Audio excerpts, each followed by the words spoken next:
best AI applications out there today, and I'm going to show you how to use it like a pro. Stay tuned.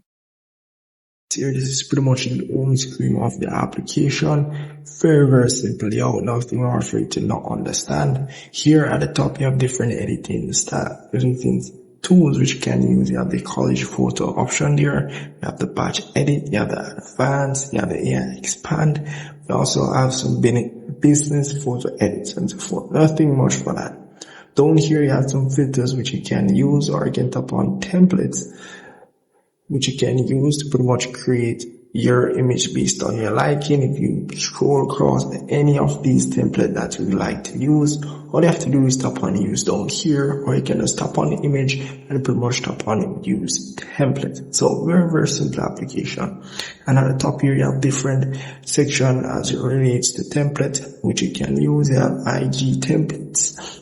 You have AI effect templates. All you have to just scroll across and look for what you want. So in the mini section here, nothing much, just for you to sign in. Do make sure you sign in before purchasing any subscription at all.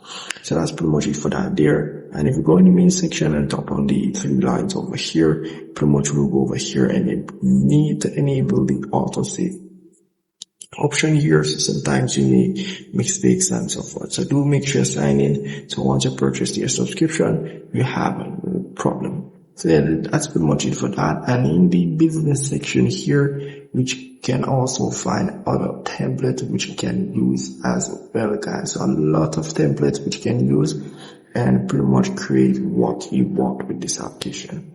And let me tell you, there's no ads, and I don't see any subscription as it relates to this application. So I might think it's pretty much for free. Very good application, ain't gonna lie. But if I miss anything at all, if I miss the subscription page, just comment below and let me know, and let other people know as well. But I think this application is pretty much free. And yeah, that's pretty much it. See you in the next one.